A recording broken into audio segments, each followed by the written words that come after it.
É, bom, hoje eu não sei nem como eu começo esse vídeo aqui. Eu até pensei, inclusive, se eu faria ele agora, se eu deixaria pra depois. Os vídeos até então da Seleção Brasileira, eles têm entrado no dia seguinte do jogo, né? Mas eu acho que esse daqui, ele precisava sair agora. Acho que o sentimento geral, ele pede até uma coisa muito mais do momento do que alguma análise mais fria, sabe? Acho que ele precisa de sentimento e eu acho que o sentimento é do momento, é da hora.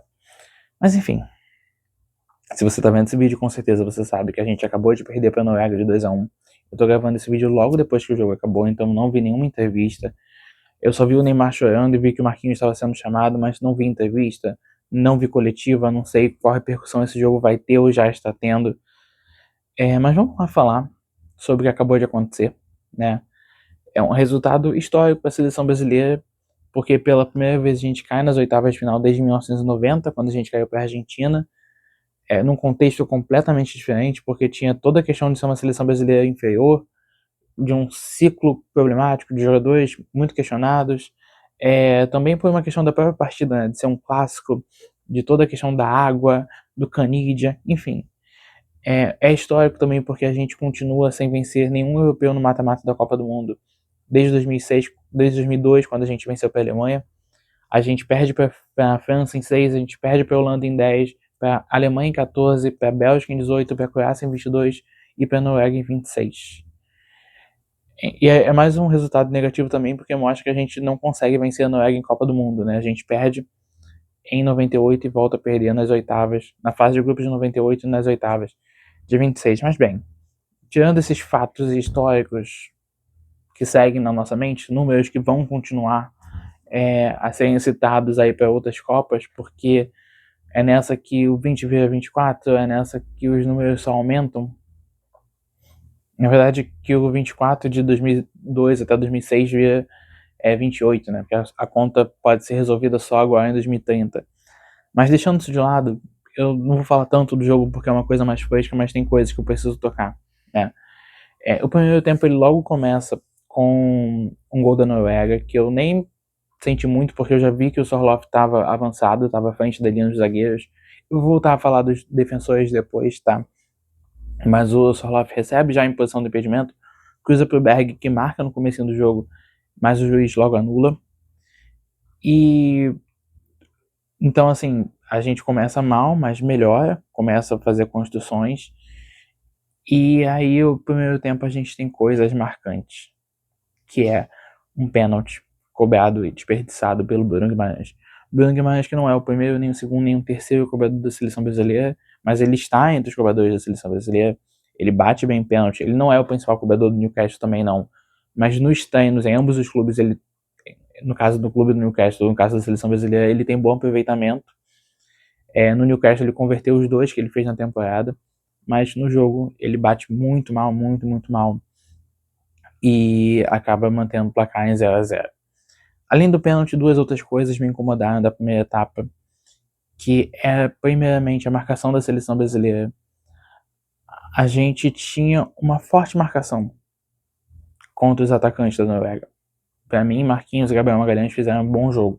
Gabriel Magalhães no primeiro tempo venceu praticamente todos os duelos contra o Haaland. Haaland não apareceu no primeiro tempo. Marquinhos também muito bem, fazendo mais uma função ali de cobertura, né, do que uma marcação mais individual. Mas me incomodava não nessa faixa, e sim em outras. Por todo o campo a Noruega teve muito espaço para jogar. O Odegaard diversas vezes voltava na linha de defesa para começar o jogo e ninguém marcava. O meio de campo da Noruega, os três tiveram todo o espaço para dominar, segurar, tocar, escolher, e não tinha uma marcação avançada. Sabe? Nem a linha de ataque do Brasil, nem a linha do meio de campo foram marcar os jogadores noruegueses de linhas contrárias.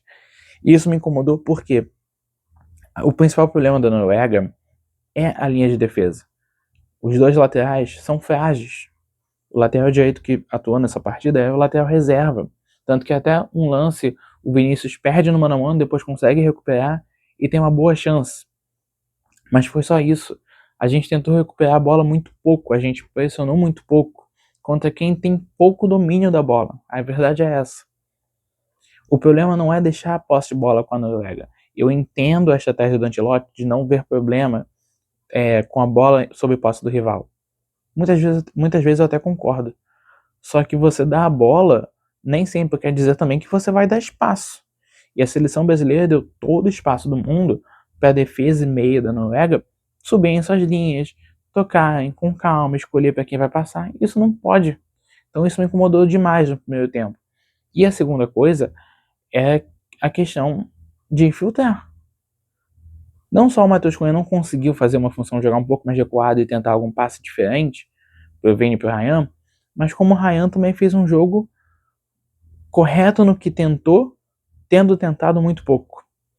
O Ryan, ele só erra um passe, que é uma bola que ele tá no círculo do meio de campo, vê o Danilo passando em velocidade do lado direito, e numa tentativa de passe de profundidade a bola não chega, é interceptada no meio do caminho. Fora isso, os passes que ele tentou, ele acertou. Só que todos os passes pro lado, seja pro Bruno Guimarães, seja pro Danilo, seja para quem for, passes que de fato não tentavam algo diferente.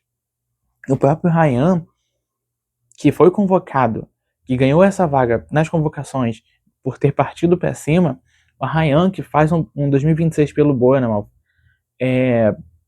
sem medo, que chegou na Premier League e ainda não perdeu, esse Ryan não apareceu na Copa como toda, mas principalmente hoje. O Ryan hoje foi um Ryan que só tocou. E eu esperava mais do Ryan. Eu esperava mais até do Martinelli também, mas eu não coloco que o Martinelli fez um jogo ruim, porque ele estava numa função que não é a dele, ao mesmo tempo que eu acho que ele sabe que o Vinícius fazendo uma Copa absurda como estava, ele também não ia ter a oportunidade de atuar mais aberto pelo lado esquerdo. Então, queria ver mais do Martinelli? Queria, mas entendi que muitas vezes ele aparecia no meio de campo e não tinha possibilidade de fazer mais, porque a função que ele estava fazendo no jogo é diferente do que ele faz habitualmente ou do que ele fez muitas vezes na seleção brasileira, inclusive com outros treinadores no comando.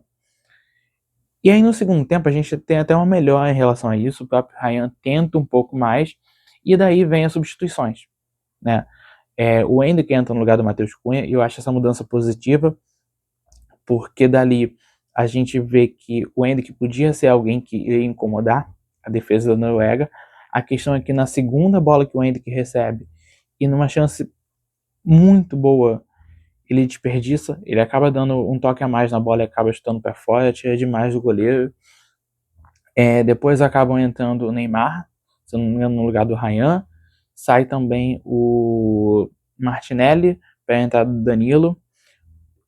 E o Danilo entrou com muito nervoso, muita vontade de jogo, fazendo falta, enfim. Mas antes também de falar do Neymar, a gente acaba tendo daí o primeiro gol da Noruega no jogo, o gol do Haaland de cabeça. E assim, era quem não estava aparecendo no jogo e era quem a gente não podia deixar aparecer. Gabriel Magalhães ganhou praticamente todos os duelos no Haaland durante os 70 minutos, até o gol dele. Só que naquele ganhou de cabeça com os seus 1,95 m, ele decidiu o jogo para a Noruega. Dali, evidentemente, a seleção brasileira sentiu o jogo e depois a Noruega conseguiu fazer um segundo gol de novo com o Haaland de fora da área, sem nenhuma dificuldade. Só chutou, pouquíssimo comemorou até, mais abriu o sorriso no rosto do que explodiu de comemoração, pela facilidade do lance, pela simplicidade que tinha sido fazer aquele gol. Então, Haaland é Haaland, né? A gente deu espaço nas duas oportunidades e nas duas ele conseguiu fazer valer o seu nome e o jogador que é. Neymar entra bem, tá? Entra tentando. O que eu critiquei dos outros pontos na seleção, o Neymar fez, que foi tentar ir pra cima. Consegue o gol de pênalti no final, acaba saindo amarelado também por conta de uma discussão.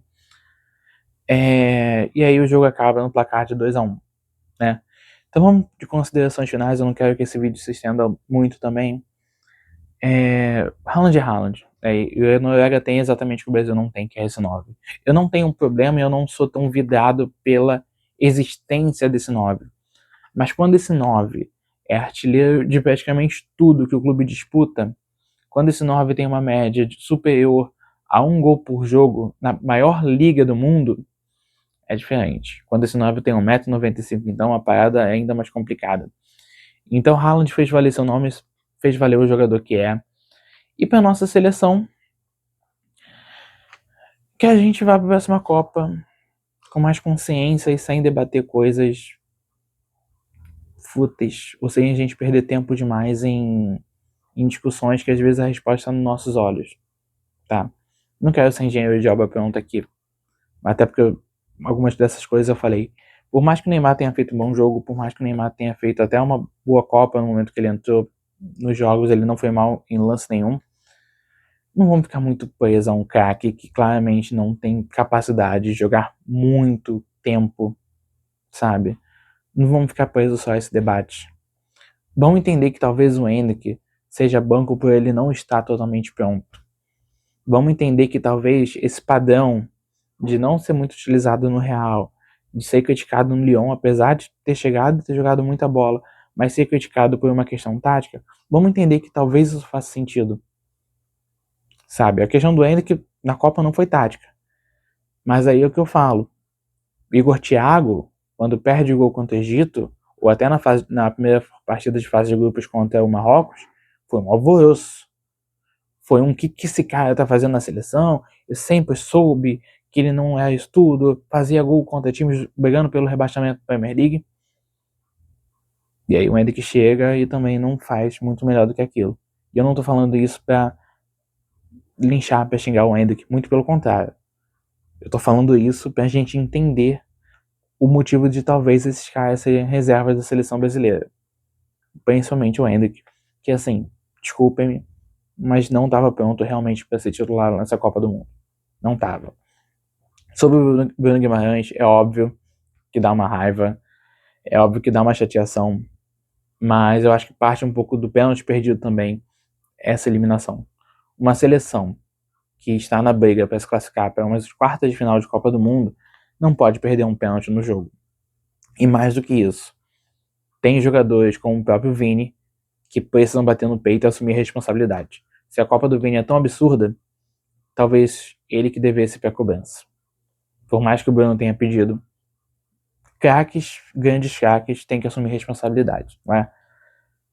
Se é o Mbappé que bate pênalti para a França, se é o Haaland que bate pênalti para a Noruega, se é o Messi, que mesmo não sendo o grande nome, o grande finalizador, o grande cobrador de pênaltis, mas é ele que bate pênalti para a Argentina, é o Cristiano que bate pênalti para Portugal. Então, se o Vini quisesse colocar nesse lugar mais alto, ele precisa assumir responsabilidade nesse momento também, tá? E aí, infelizmente, é lamentar também, porque o Bruno tem bons números, fez uma Copa muito boa, juntando os jogos da fase de grupos e com a partida contra o Japão. O Bruno é quem dá assistência para o gol do Martinelli no final do jogo, e dessa vez ele perde o pênalti, sendo que estava numa temporada que ele não tinha desperdiçado nenhuma cobrança de pênalti. Mas enfim, gente, é isso. Caímos. Agora é talvez olhar para 2030. A gente muito possivelmente vai se classificar sem ter problemas, porque Argentina, Paraguai e Uruguai vão sediar a Copa do Mundo, então possivelmente vão ser 5 vagas para 7 países restantes, e dali a gente não vai ter dificuldade, né? Pelo amor de Deus. Não vamos viver 2016, principalmente 2016 com Dunga, e nem vamos viver o que a gente viveu ali na era Ramon Menezes, Dorival Júnior e Fernando Diniz, né? Um ponto que eu ia até esquecendo, Carlo Ancelotti. Eu tenho a crítica do Ancelotti de talvez não ter estimulado mais a marcação, de ter visto uma seleção brasileira muito passiva e de ter mantido isso em campo.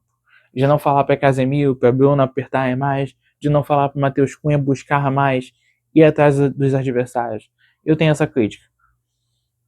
Mas eu também tenho um pensamento de que um ano para a seleção talvez possa ser muito pouco. E aí eu tenho uma expectativa e uma esperança que talvez para um ciclo completo de 2030, com um grupo possivelmente bem mexido, né? Talvez já sem Alisson, sem Ederson, sem Neymar, sem Casemiro, enfim, com algumas sem Danilo, enfim, um grupo já realmente diferente. Eu espero que a gente faça um ciclo melhor e a gente esteja pronto para fazer uma Copa melhor também. Porque tudo que a gente passou para chegar nessa Copa dava indícios de talvez um vexame, apesar de eu não achar que tenha sido, mas dava indícios de que a gente não iria tão longe. Isso de fato aconteceu. O problema é que talvez a gente tenha caído cedo demais. Mas é isso, meu povo. Vou terminar o vídeo por aqui. O gostar é meio difícil, mas eu vou pedir ainda assim para, se você puder, dar o like nesse vídeo e também se inscrever no canal, caso não esteja inscrito. Eu vou ficando por aqui. Fui.